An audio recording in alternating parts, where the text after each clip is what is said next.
Well, like Mary said, I am a student here, and I'm the second vice chair. I also am the chair of the College Democrats here, and we're trying to get a chapter, to lower the average age of the, members in this room. I love you all, but so thank you all for coming. I know the campus can be kind of a stretch for a lot of people. We're glad to have you. I know some college students that are in here are very excited to see members of the community here. So a little bit now on to our guest speaker. A little bit about Mike McCabe is that he is a UW-Madison alumni, and he is the former executive director of the Wisconsin Democracy Campaign. He's a remarkable speaker and writer. He's the author of Blue Jeans in High Places, the upcoming makeover of American politics, and we are grateful to have him here tonight, and I'm honored to introduce him. Everybody, Mike McCabe.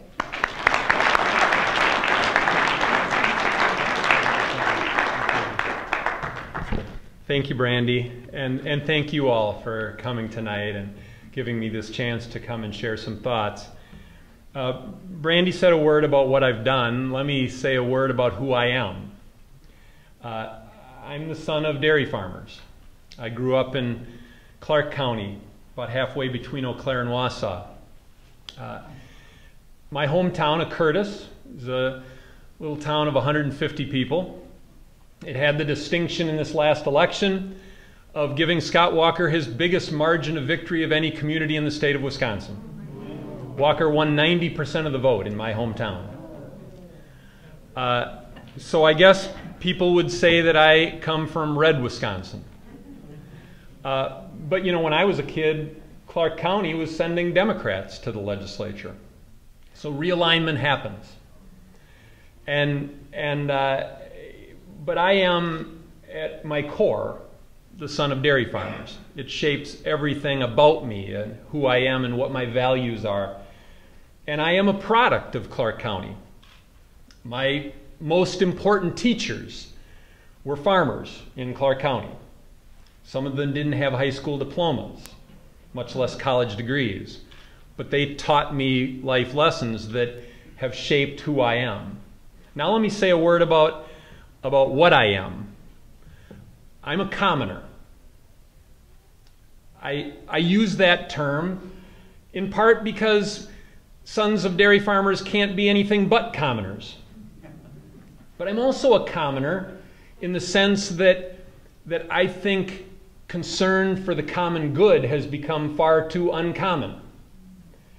And common sense seems to have taken a prolonged vacation in our government. Common ground seems next to impossible to pursue, much less obtain. And common folks have lost their voice in our government. And we have to do something about that. So that's what I am. I am a commoner. I am also politically homeless. And I want to say this as sincerely as I possibly can. I don't say this flippantly. I don't say this as a laugh line. If you are comfortable with the political household you live in, I am truly, authentically happy for you. I do ask you, however, to appreciate that you are in the minority. You are the exception to the rule if you are satisfied with the political household you live in. Most people in Wisconsin, most Americans, are quite unlike you. They are politically homeless. They are feeling deeply discouraged about the political landscape. They are feeling underwhelmed by what the two major parties are offering them. Now, I wrote this book for the politically homeless. I wrote it in part because I wanted to say to people who are politically homeless that you're not alone, that there's others of us out there. I've been fascinated by the fact that so many people who appear to have a satisfying political household have shown so much interest in the book. Because one of the things I say in the book, and I've said countless times in public presentations, is the kind of thing that I would expect would get me taken to the county line and dropped off and told never to come back when I talk to a county Democratic Party meeting, for example. But I spoke to my very first Democratic Party meeting, seems like yesterday, in Chippewa County. I was invited by the Chippewa County Democratic Party to be their Jefferson Jackson Day dinner keynote speaker. And I tried to talk them out of it. I said, you know, I was still the director of the Wisconsin Democracy campaign at the time, and I said, you know, that's like your biggest fundraising event of the year.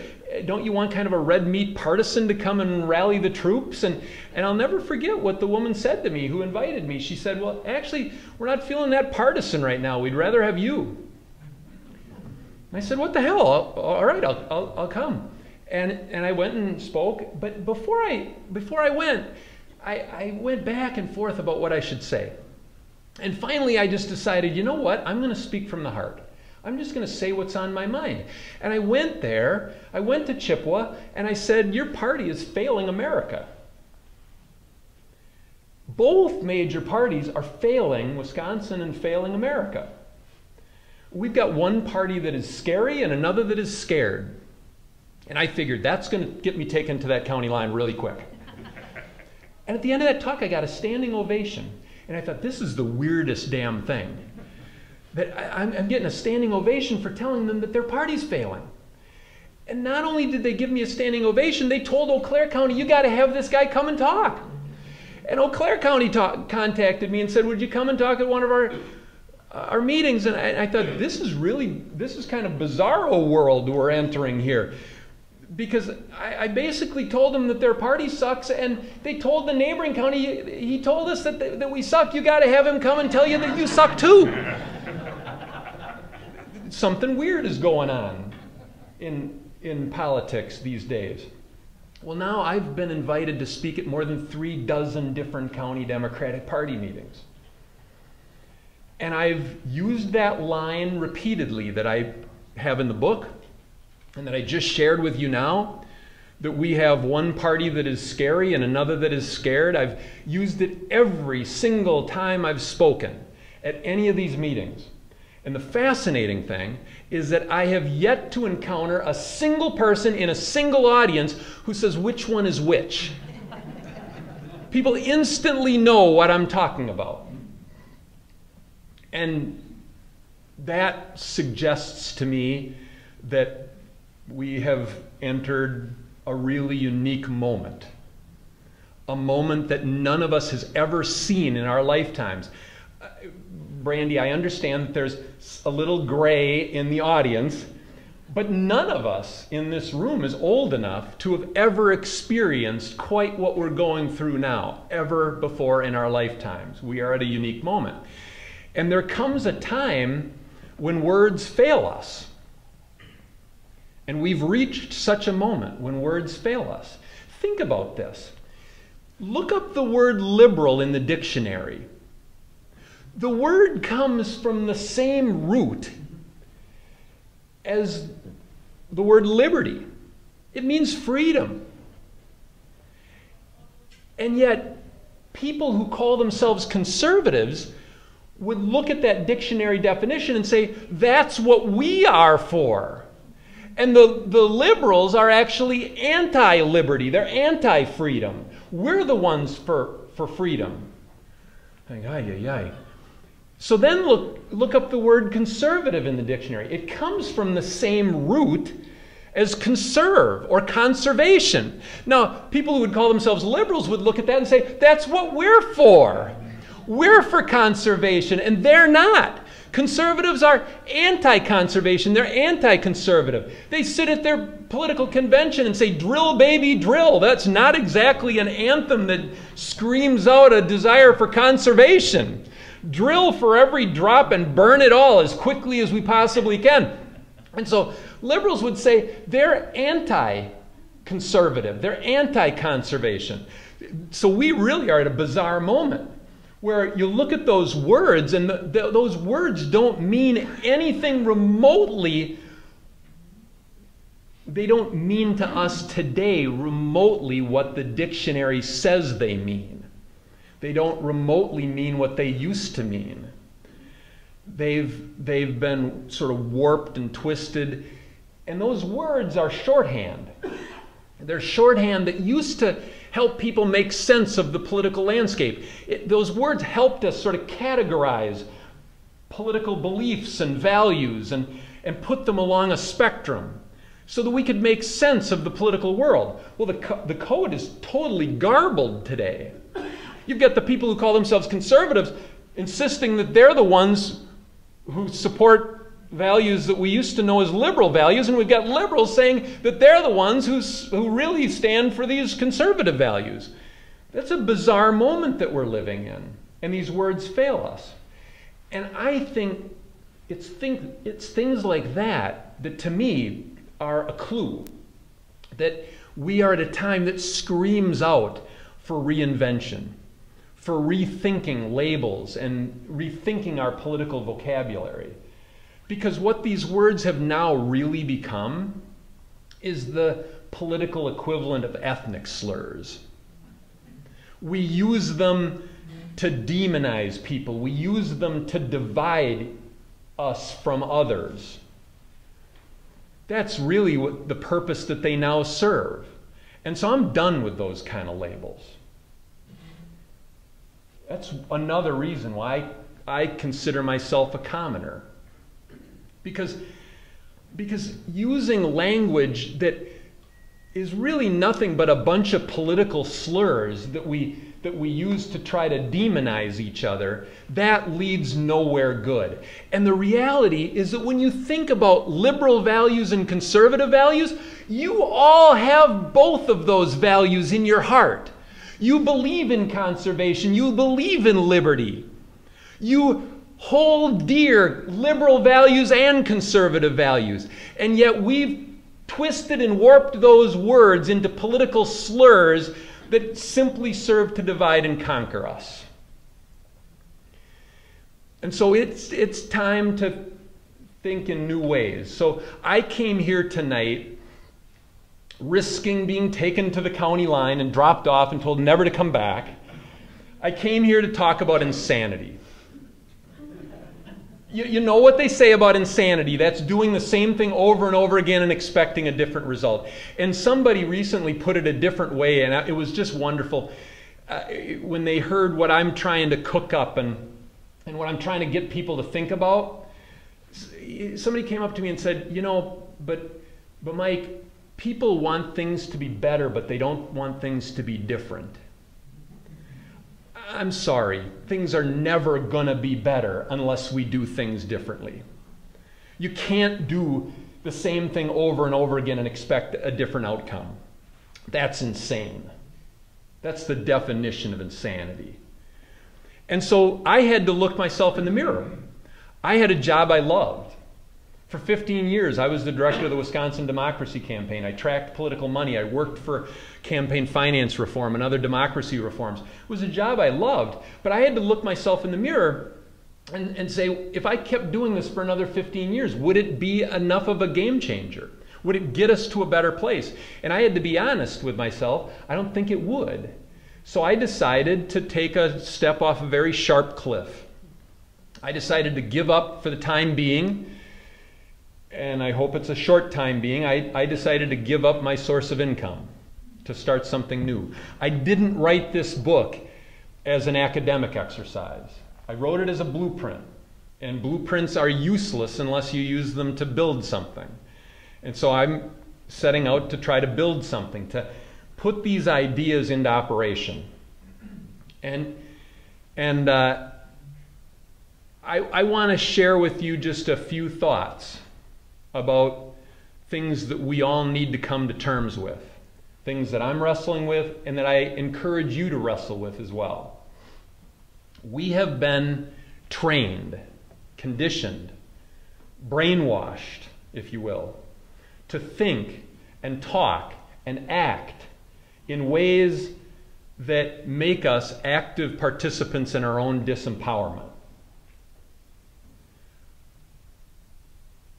We are actively disempowering ourselves just by the way we've been trained to think and act and talk. And let me just give you a couple of examples. I could give you many more, but let me just give you two. And I think the way out of this trap that we're in might be found by challenging this kind of thinking and these kinds of actions. But one of the things I write about in the book, and one of the examples I want to give you, is how we've been trained to think and talk about politics horizontally. Who's on the left? Who's on the right? Who's in the middle? Who's liberal? Who's conservative? Who's moderate? We think along a horizontal political spectrum. A magical thing happens if you flip that spectrum up on its head and think vertically instead. And let me give you just a very tangible example. Take a man living in Clark County, where I grew up. He is, in all likelihood, a farmer. To this day, there are more cows than people in Clark County.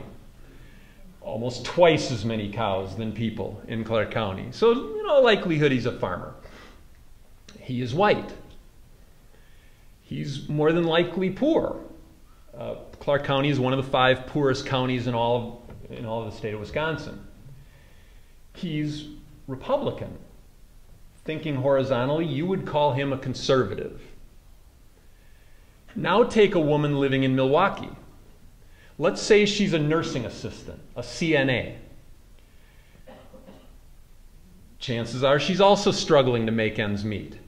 CNAs don't make a heck of a lot of money, so she's probably struggling financially as well. Chances are she's black. She's a Democrat. You would, thinking horizontally, call her a liberal. On that horizontal political spectrum, using conventional political vocabulary, those two people couldn't be farther apart. They are mortal political enemies. They are divided and conquered. Flip the spectrum up on its head and think vertically instead of horizontally. Don't think left and right. Don't think liberal or conservative. Think who's on top and who's on the bottom. Think of the royals of American politics and the commoners. And I'm not just talking about money here. Yeah, I'm talking in part about who's got the most money and who's got the least, but I'm also talking about who's got the most political power and who has the least, whose voices are strongest and whose voices are most muted. By any measure, those two people are in exactly the same spot of the spectrum. They're right there together. And so just because of the way we've been trained to think and talk about politics, we are dividing people who could and should be united. And there are politicians who are such masterful political psychologists that they understand how to drive wedges in between people who could and should be united. And they divide and conquer those people. And isn't that what we are up against? And so if we've been trained to think one way that is disempowering, we can untrain ourselves and learn how to think and talk and act in ways that enable us to unite and to gain power, to gain strength from each other. So let me share another way that we've been trained to think. And I think you're going to have to confess that you've all fallen prey. We've all been trained to accept that there is only one political currency that is relevant, namely money. We've been trained to accept that. And you have to admit as Democrats that your party has accepted that. It has accepted that assumption that there's only one political currency that matters. There's only one that is relevant. There's only one that you must have in order to be successful. What fascinates me about that is that our own grandparents and great-grandparents and great-great-grandparents understood that there were other political currencies. And they actually married some of those political currencies, and they came up with concoctions powerful enough to overcome organized money. And in their day, they were up against Standard Oil and the railroad barons and the timber barons and the Rockefellers and the Carnegies and the Vanderbilts. And today we're up against Goldman Sachs and the Koch brothers and the Walton family, and they were up against the robber barons of their age. There are new robber barons in this new gilded age that we live in today. Remarkably, eerily similar conditions that we face today, and they faced then, but beat them. They beat Standard Oil. They beat the railroad and timber barons. They beat the Rockefellers and the Carnegies and the Vanderbilts. And they did it by marrying political currencies that we've been trained to take out of circulation and forget about. And what I'm suggesting is that maybe we need to reintroduce those political currencies. Now, specifically what they married was organized people to really provocative ideas. One of those currencies alone would not have done the trick.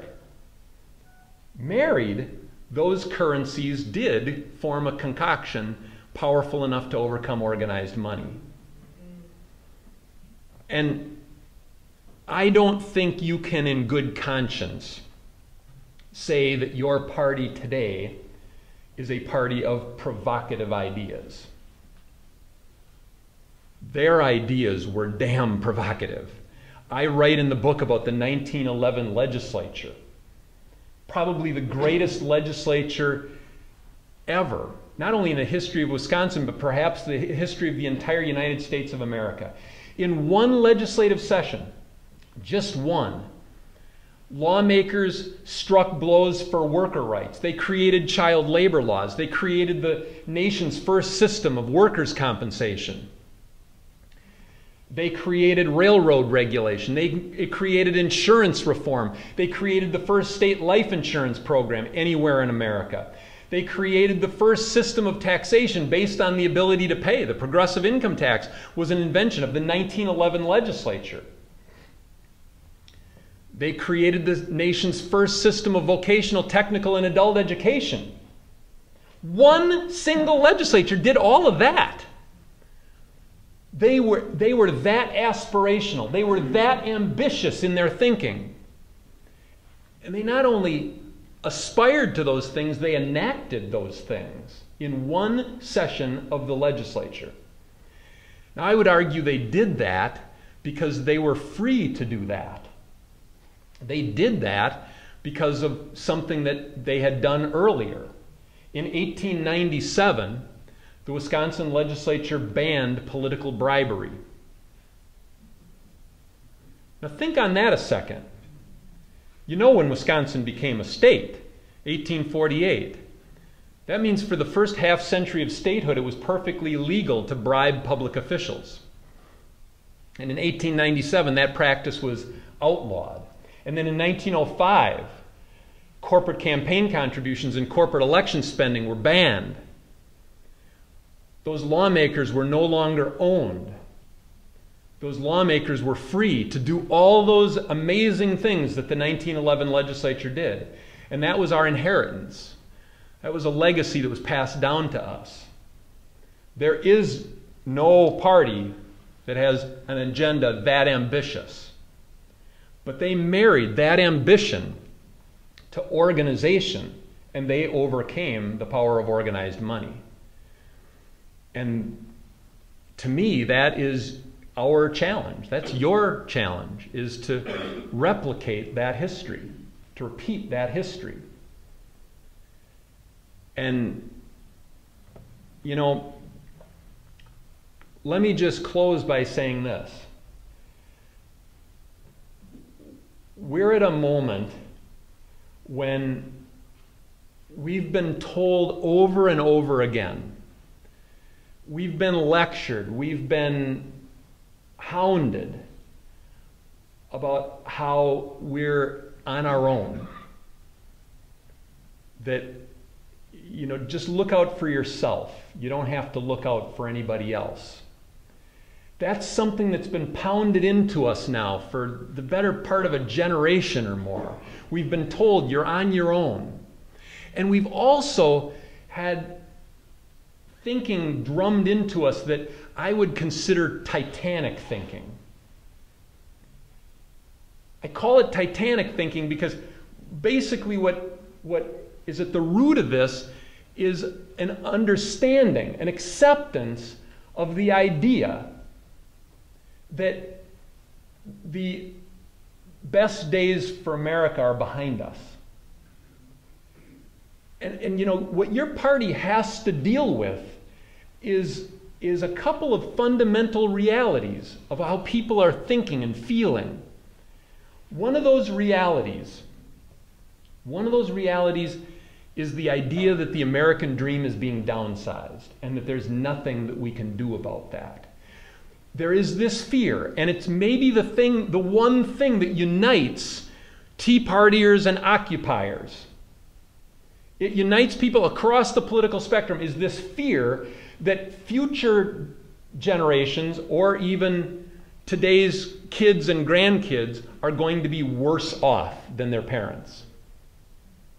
That is a core fear that animates our politics. That each generation to come is going to be worse off. And then there's another fundamental belief that is at such an important gut level.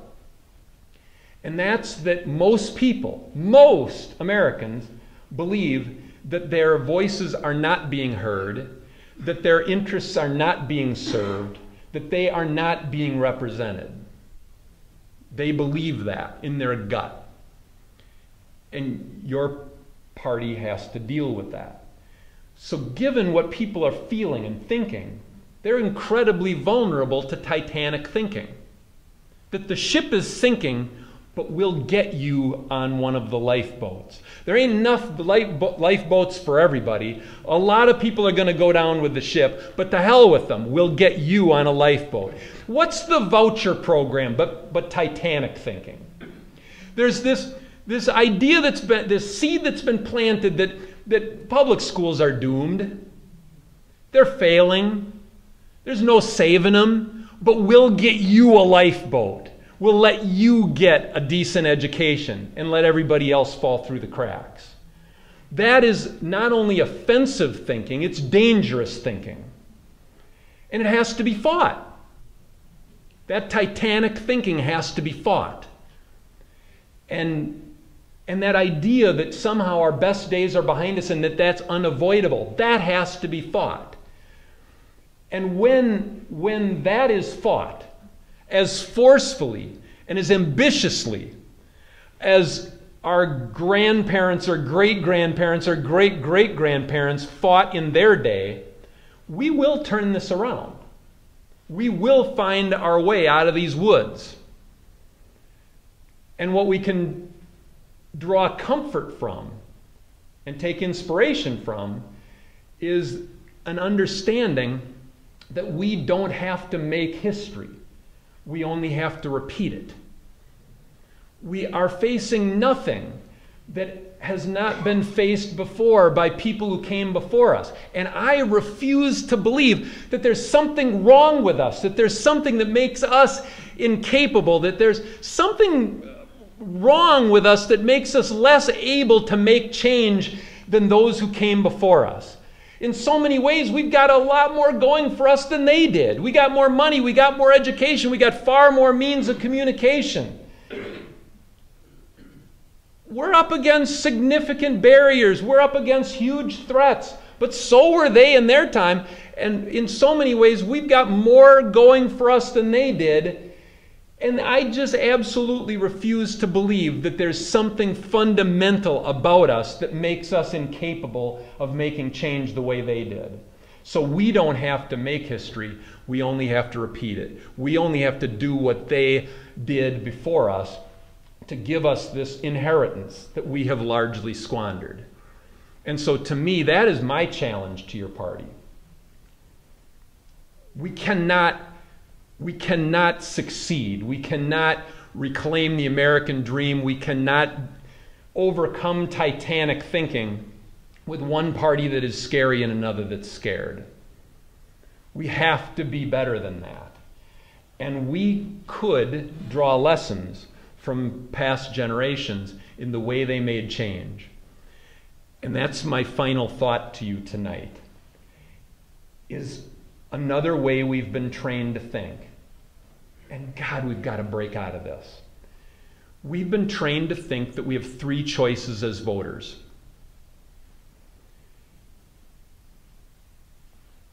The first choice is whatever the two major parties offer up. And again, you may be satisfied with that offering.